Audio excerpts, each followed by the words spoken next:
Hi, and welcome to the resilience video. We're going to talk about build your resiliency. So the first question I want you to think about is, can resiliency or resilience be developed? Is it something that we're born with, or is it something that absolutely can be built over time or developed over time? And take a minute to ponder.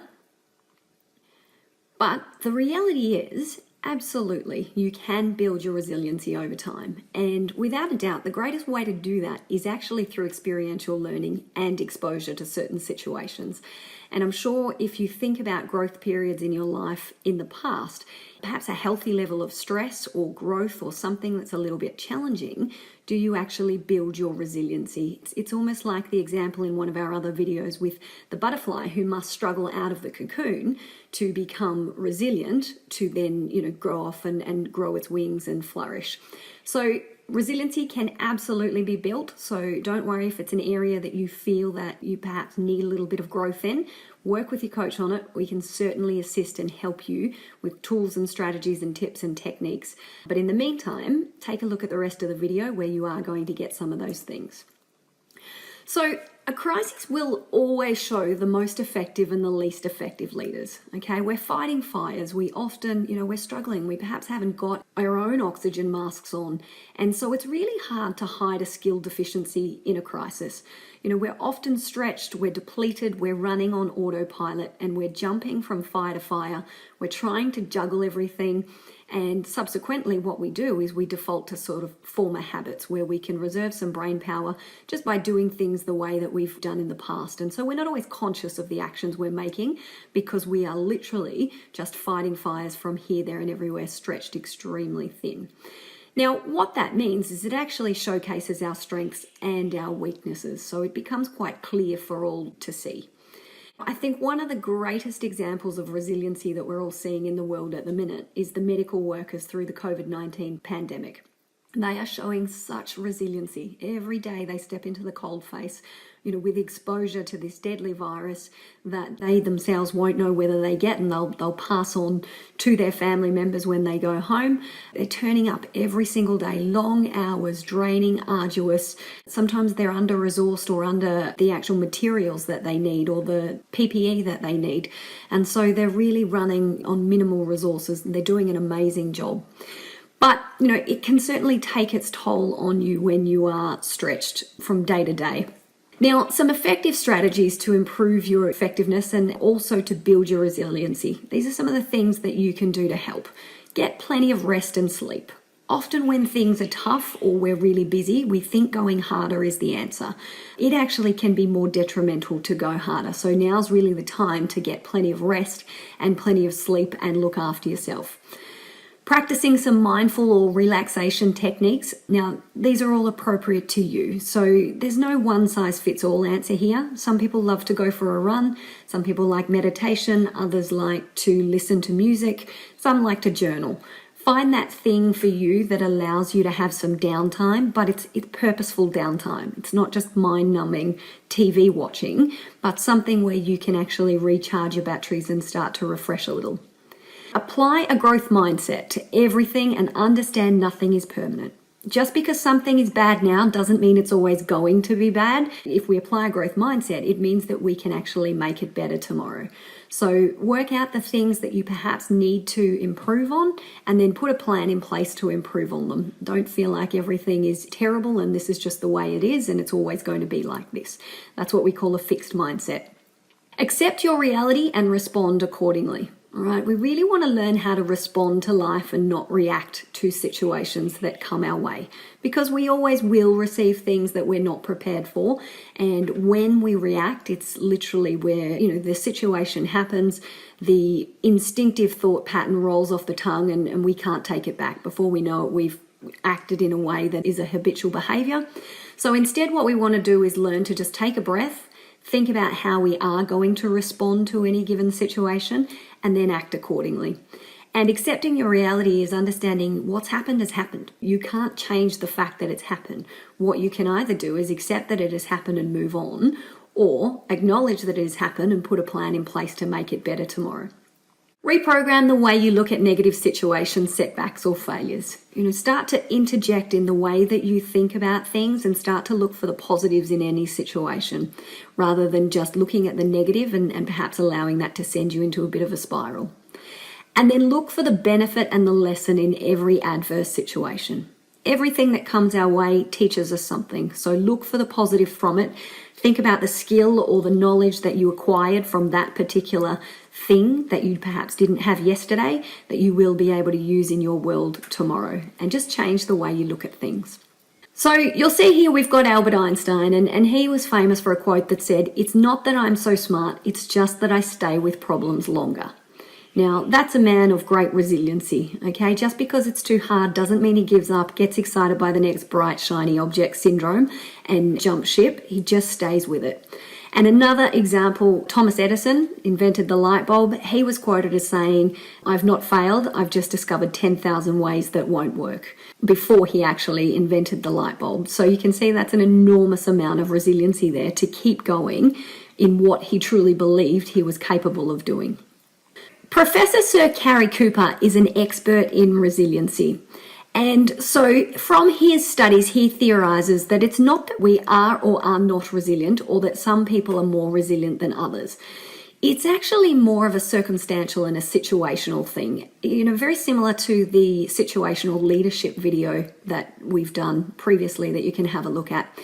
And so he says that it's dependent on the situation, what demands the situation makes, the person's underlying personality, what training they've had to undergo it, what other things are happening in their world. Sometimes when you've got a lot going on, you might respond a little bit differently and not feel as resilient as, in other times when it's perhaps a one-off incident that happens in your world. Now, this quote on screen is something he put on Twitter, and he said, "Resilience is recognizing your inner strengths, being adaptable to change, having the ability to persevere, not worrying about what you can't control, and believing you've got people you can rely on." So we've got a video on strengths. Go and do a strengths test, find out what your strengths are. Being adaptable to change, there's plenty of videos around change, but talk to your coach about it as well. Persevere, okay? Keep going in the face of adversity. Push through, because often that's where the magic lays. Not worrying about what you can't control. In the self-care video, we talk about the circle of control, circle of concern, circle of control, circle of influence. So focus on the things you can control, ignore the things you can't control, or put a plan in place of how you're going to influence those things. So he says, we're not born resilient, we develop it over time, which means you too can develop it if it's an area that you feel you perhaps need some work on. This model is something that Cooper and Robertson actually created together. So the Robertson-Cooper model of personal resilience. And they say that there's 4 key elements of personality that are important to determine resilience. Now those 4 at a high level are confidence, social support, adaptability, and purposefulness. And if you address these 4 elements, you'll find that your resilience levels improve and you will grow stronger. So let's take a bit of a deep dive into each of those and what they actually mean. So confidence, feelings of competence, effectiveness in coping with stressful situations, and strong self-esteem are inherent in feeling resilient. The frequency with which individuals experience positive and negative emotion is also key. Feelings of competence, effectiveness in coping with stressful situations, and strong self-esteem are inherent in feeling resilience. So work with your coach on this. If this is an area that you feel you struggle with around that confidence, then make this one of the key topics that you are working with your coach. Social support. Being able to build good relationships with others and get support from them can help people to overcome adversity. We are tribe-like people. We live in packs. We're gregarious people. We certainly do have nomads that like to travel on their own, but for the most part, we like the social stimulation. So leverage the social support. Use your networks where you need to. Adaptability. Flexibility and adapting to changing situations which are beyond our control are essential to maintaining resilience. In many situations, resilience involves coping well with change and recovering from its impact. Now, I've certainly seen many cases in a workplace where somebody will struggle because something will change, the process, the policy, the coffee in the kitchen, doesn't really matter what the change is. And they really struggle because they've struggled to adapt with the new landscape, and they're still holding on and pining for the past and what was, instead of acknowledging and embracing the new and being excited for what perhaps this change might actually bring to their world and how it might benefit them in a positive way. And then the last one is purposefulness. So having a clear sense of purpose, clear values, drive and direction can help individuals to persist and achieve in the face of setbacks. So we've got a video around values. Certainly with your coach, we'll talk to you around purpose, drive, direction, if that's the area that you need. So work on your purposefulness, bring it all together so that you're actually doing something that's filling up your cup and making it feel quite meaningful for you instead of just transactional tasks that you do on a daily basis. So it's now time to do a bit of critical reflection around yourself and where you sit in terms of resiliency. And to improve something, we must first know where we stand. Okay, we must do the baseline of assessment of, well, where are we actually at in terms of resilience? And so here's 4 really good questions you can ask yourself. The first one is, how would you rate your level of resilience on a scale of 0 to 10? So right now, where do you think you actually sit?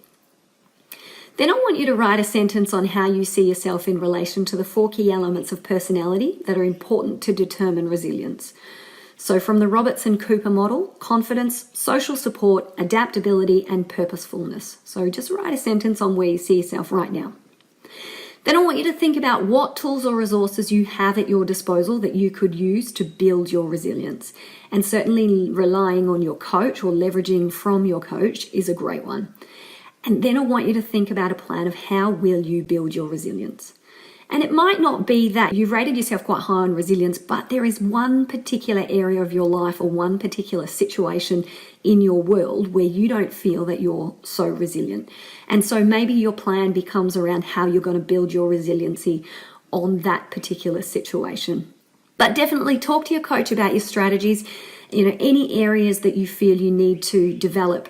But I often find when you can compartmentalize it like that, when you can sort of look at it and say, okay, well, now that I understand resilience, according to this model, is made up from 4 particular areas, what are the things I actually need to work on? And then you can do a very focused plan on how you're actually going to build on those things and just break it right down so that it seems manageable instead of one big giant topic of resiliency where you just think, wow, I know I need to become more resilient, but I have absolutely no idea how I'm going to do that.